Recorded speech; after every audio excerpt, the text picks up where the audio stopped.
तो एक बार हम रिवाइज कर लेते हैं कि हमने अब तक क्या क्या पढ़ा हमारे फिशरीज के फाउंडेशन कोर्स में।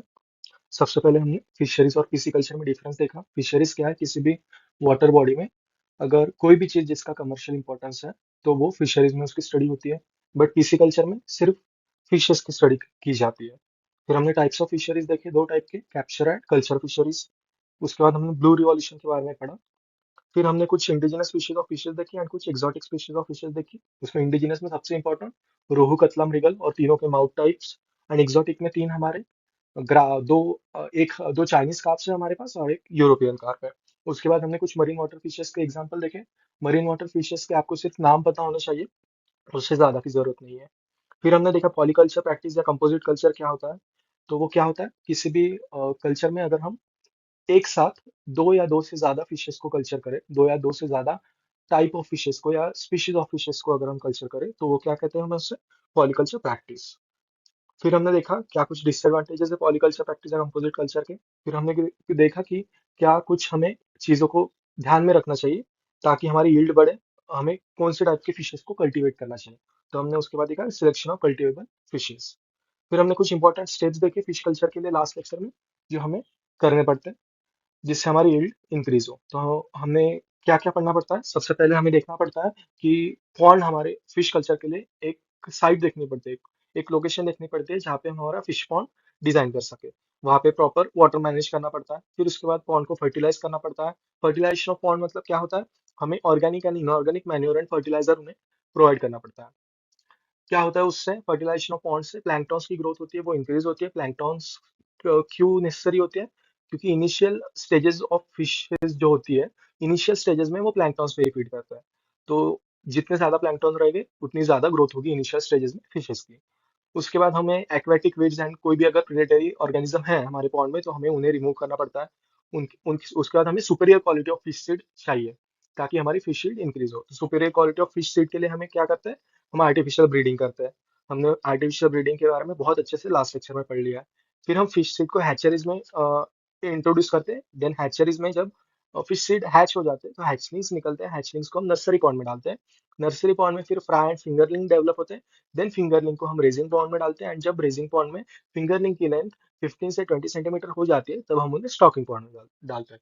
देन स्टॉकिंग पॉन्ड में एट लास्ट जब हमारी फिश जो है जब वो मार्केटेबल साइज या टेबल साइज की हो जाती है तब हम उससे हार्वेस्ट कर लेते हैं एंड मार्केट में सेल कर देते हैं। ओके, तो आपको भी ऐसे ही रिवाइज करना है चीजों को, क्योंकि जब आप पेपर में एग्जाम में थ्योरी लिखेंगे तो आपको सभी पॉइंट्स एक के नीचे एक बराबर सीक्वेंस में लिखना है एंड इंपॉर्टेंट वर्ड्स को अंडरलाइन करना है। आपके कोई मार्क्स नहीं काट सकता। तो अभी हम करते हैं हमारा फाउंडेशन कोर्स का लेक्चर फिफ्थ। आज हम देखेंगे by products of fishing industry. इस लेक्चर में आपको ध्यान रखना है हम छह बाय प्रोडक्ट्स पढ़ने वाले हैं। तो इन छह बाय प्रोडक्ट्स के बारे में आपको बहुत सारी इंफॉर्मेशन इन स्लाइड्स में मिलेंगी। आपको अपने नोट्स में सभी इंफॉर्मेशन लिखनी है। बट आप जब एग्जाम में लिखेंगे तब आपको पॉइंट वाइज आपको जितनी चीजें याद है बस उतनी ही याद रहे तो काफी है, इनफ है। बट आप सेफ साइड के लिए आप सभी चीजें नोट्स में आपने लिख लीजिए। ओके, बट छह के छह जो बाय प्रोडक्ट्स है आपको छह के छह के नाम पता होने चाहिए। डायरेक्ट क्वेश्चन आ सकता है कि what are by products of fishing industry, सबके बारे में दो दो लाइन भी आपको पता है तो इनफ है। तो हम स्टार्ट करते हैं by products of fishing industry. Fishes are consumed as food in fresh condition. Some of them are also utilised after preservation. During preservation and processing some materials of fish and prawn are discarded as waste. कुछ चीजें जो होती है fish and prawn की वो waste बन जाती है प्रिजर्वेशन एंड प्रोसेसिंग के टाइम पे।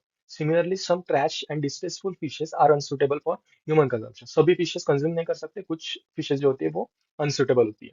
These waste material and above fishes become an important source to produce byproducts. तो इन चीजों से क्या कर सकते हैं, या फिर इन फिशेस जो अनकंज्यूमेबल होती है, अनसुटेबल होती है, इनसे हम क्या करते हैं, हम बाय प्रोडक्ट्स बनाते हैं। तो fish flesh on an average contains 15 to 20% of protein. Some species of fish contain very high amount of body oil. ठीक है। Few species of fish like shark, cod, etc. are good source of liver oil.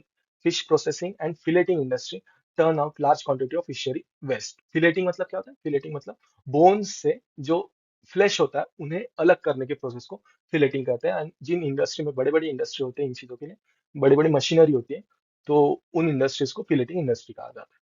All these are good source of high quality protein, fat and minerals etcetera. तो by products क्या क्या हो सकते हैं, protein हो सकते हैं, है ना, body oil, liver oil, and इन सब चीजों के लिए हम बाय प्रोडक्ट्स बनाते हैं। The traditional fishery byproducts are fish meal, fish body, liver oils, fish maw, isinglass, etc.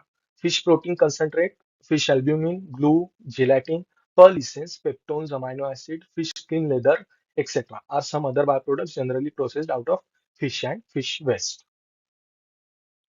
तो हम देखते हैं हम कौन से 6 बायो प्रोडक्ट्स के बारे में पढ़ने वाले हैं। सबसे पहले हम देखेंगे ईस्टिंग ग्लास, फिर फिश ऑयल, उसके बाद fish meal, fish protein, fish flour and fish skin. जैसे मैंने बताया स्टार्टिंग में आपको, आपको ये 6 नाम आपको पता होने चाहिए एंड सभी के बारे में 2-2 लाइन तो भी आपको याद होनी चाहिए, पर आपको नोट्स में सभी चीजें लिखनी है। ओके, तो सबसे पहले हम देखते हैं इसिंग ग्लास। तो isinglass is prepared from fish maws. Fish maws मतलब ड्राइड एयर ब्लैडर।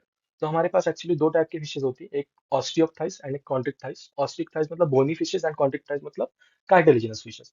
तो जो कार्टिलेजिनस फिशेज होती है उनमें एयर ब्लैडर नहीं होता है, उन्हें कंटिन्यू फ्लो मतलब स्विम करना पड़ता है वाटर में, ताकि वो सिंक ना हो, क्योंकि उनमें एयर ब्लैडर एब्सेंट होता है। बट जो ऑस्टिक थाइज होते हैं मतलब बोनी फिशेस, उनमें एयर ब्लैडर नेचुरली प्रेजेंट होता है। तो अगर वो कंटिन्यूअसली स्विम ना करे तो भी वो सिंक नहीं होगी किसी भी वाटर बॉडी में। तो वो क्यों होता है?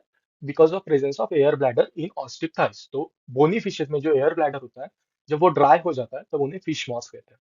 तो इसिंग ग्लास जो होते हैं वो फिश मॉस से मतलब ड्राइड एयर ब्लैडर से बनाया जाता है of bony fishes, that is ऑस्टिक thighs.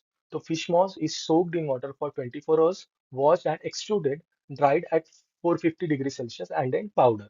It is mainly used for the clarification of wines. ठीक है, तो ये जो ईसिंग ग्लास है, it is high collagen produced from air bladder, मतलब swim bladders of catfish, carps, eels, polynemids, sea bass etcetera. ये सब fishes है अलग अलग टाइप के। The bladders are first remove from the selected fish and blood and adhering fat materials are scraped off. उन सब चीजों को अलग किया जाता है ब्लैडर से। They are then cut open, bladder को कट करके ओपन किया जाता है and wash thoroughly in running water. Then the outer black membrane is removed by scraping. Subsequently, the bladders are cut into pieces and are dried in an artificial dryer or in sun and stored in suitable containers. तो ये अगर आपको steps पूछेंगे तो आपको ये सब लिखना है, वरना अगर आपने सिर्फ इतना लिखा कि वो फिश मॉस से बनते हैं और फिश मॉस जो होते हैं वो बोनी फिशेस में होती है, तो हो जाएगा।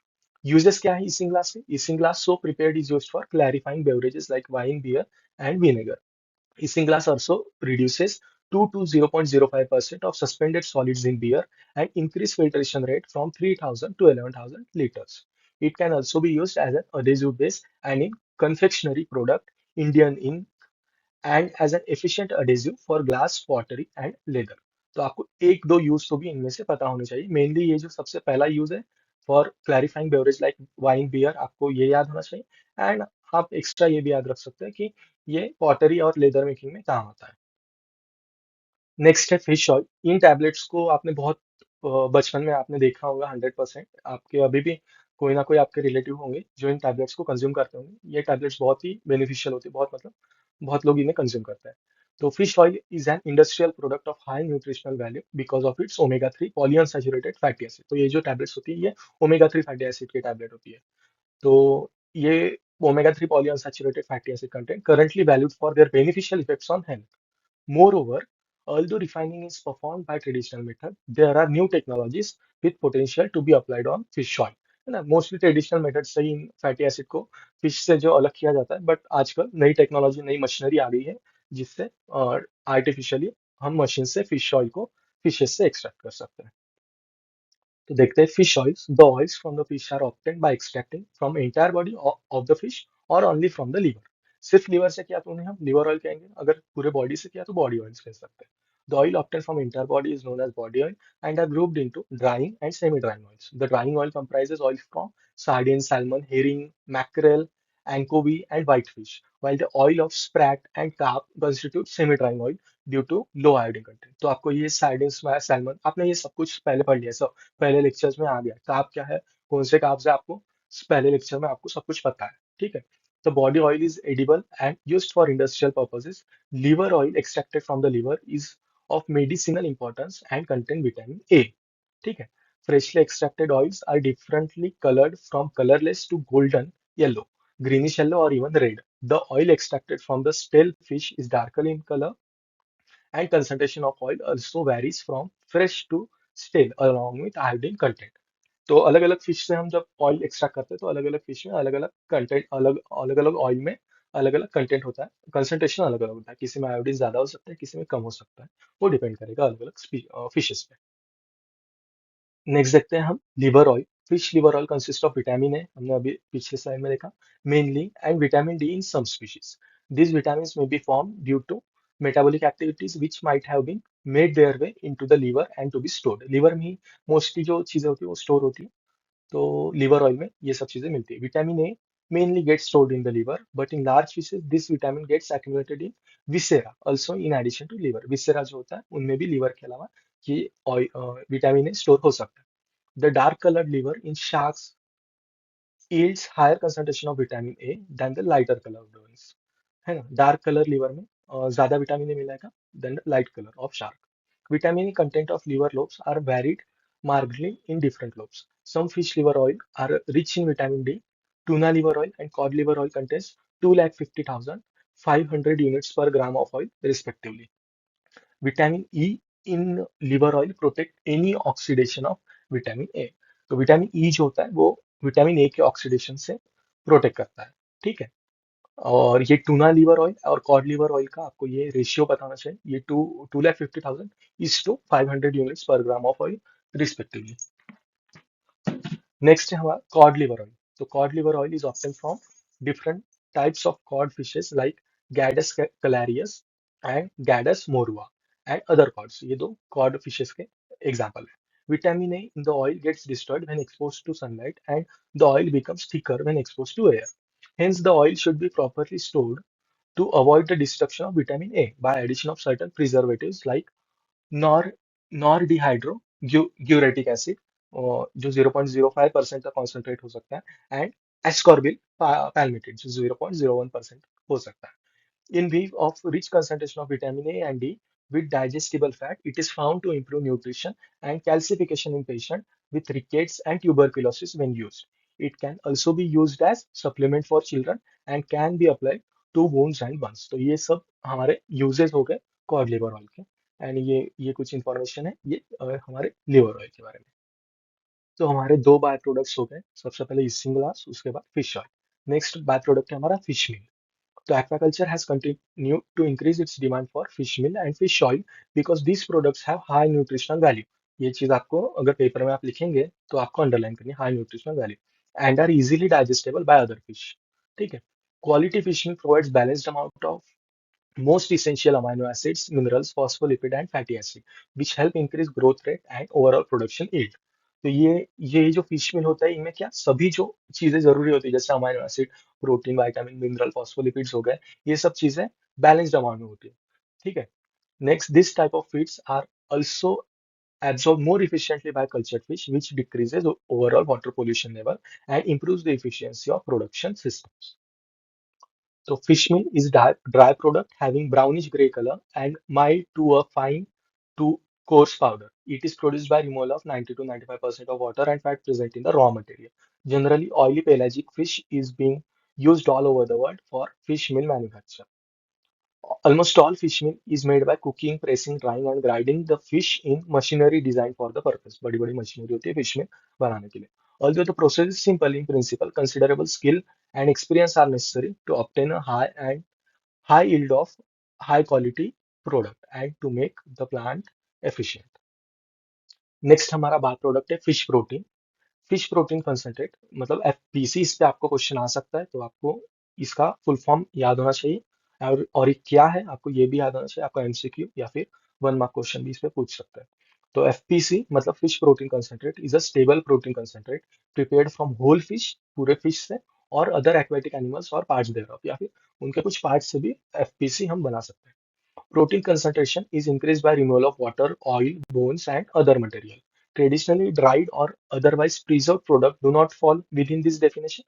Traditionally dry किए हुए या फिर preserve किए product नहीं आते हैं इनमें एफपीसी में। Development of FPC have paved the way for converting a wide range of whole fish into protein concentrate, which has no resemblance to original raw material for human nutrition. So, the proteins of fish have high digestibility, biological, and growth promoting value. Hence, it plays an important role in human nutrition.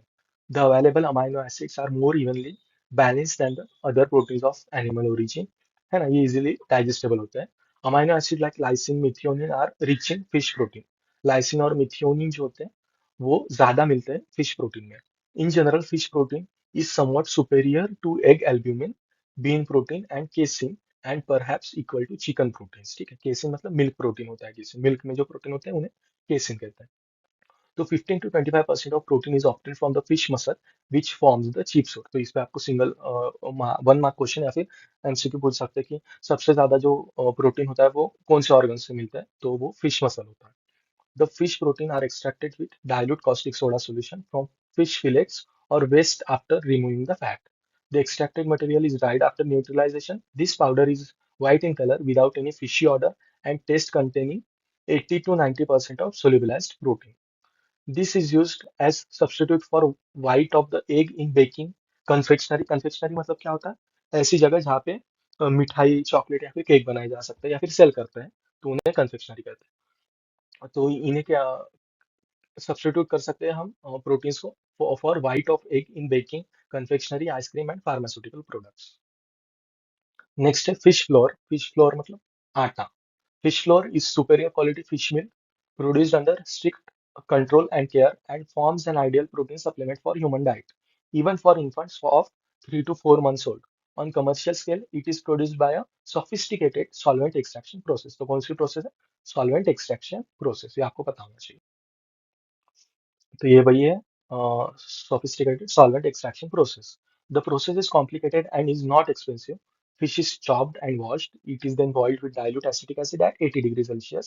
The mass is then washed thoroughly and the water is pressed out.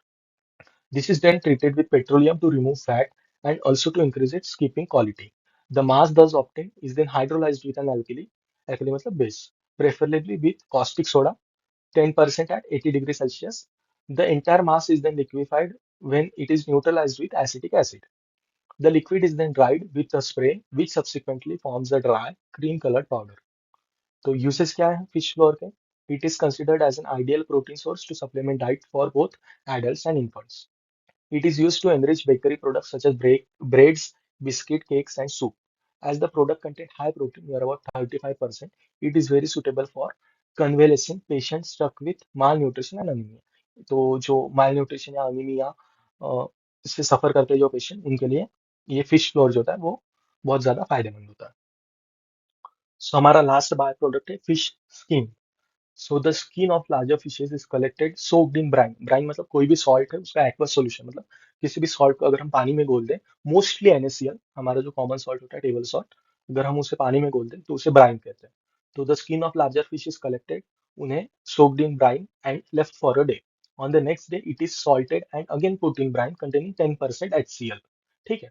The skin is then taken out, drained, and scraped on the surface, particularly to remove fine denticles present in the skin of sharks. They are then limed and tanned by the usual process। तो देखते हैं what are uses of fish leather या फिर fish skin जो होती है। तो native of old age use the dried and spiny skin of globe fish और porcupine fish for making war helmets. In Japan, the dried skin of puffer fishes is inflated and used to make lanterns। जो हमारे कंदील होते हैं वो बनाने के लिए यूज करते थे जापान में। Nowadays, the skin of larger fishes such as cod, salmon, halibut, toadfish, sharks, and rays are tanned and marketed as ornamental leather and can be dyed in different colors. Fish leather, particularly of shark, is used in making shoes, wallets, bags, and tobacco pouches. The skin of sharks, rays, skates are very hard and is used as an abrasive for polishing wood or metal. Suitably prepared and dyed skin of sharks providing shagreen issued for covering card cases, jewellery boxes, swords, scabbards, etc। तो ये usage है हमारे fish leather या फिर fish skin के। तो ये देखो यहाँ पे ये फिश स्किन से ही मैट बनाई जा रही है, ये फिश स्किन या फिश लेदर से ही शूज एंड ये पाउच है जो फिश स्किन से ही बना है। तो हम देख लेते हैं हमने इस लेक्चर में क्या क्या पढ़ा। हमने 6 बाय प्रोडक्ट्स पढ़े हैं। आपको 6 के 6 के नाम पता होने चाहिए, सबके बारे में 2 से 3 लाइन आपको पता होनी चाहिए। बट नोट्स में आपको सभी चीजें लिखनी थी, जो आई होप आपने लिख ली होंगी। तो 6 बाय प्रोडक्ट्स हमारे कौन से थे? सबसे पहले इसिंग ग्लास, जो फिश मॉ मतलब ड्राइड एयर ब्लैडर और बोनी फिशेस से बनता है। उसके बाद हमने फिश ऑयल देखे, liver oil, code liver oil, complete body oil, है ना। फिर हमने फिश मील देखे, कैसे फिशेस से हम बाकी कल्टिवेबल फिशेस के लिए हम फिश मील बना सकते हैं। फिर हमने फिश प्रोटीन देखा, फिर हमने फिश फ्लोर देखा, एंड लास्ट में हमने फिश स्किन या फिर फिश लेदर देखा। तो आई होप आपको लेक्चर समझ में आ गया होगा। एंड कोई भी आपको कोई भी डाउट हो तो प्लीज़ कमेंट सेक्शन में पूछिए या फिर प्लीज़ लेक्चर का फीडबैक दीजिए। Thank you and have a nice day.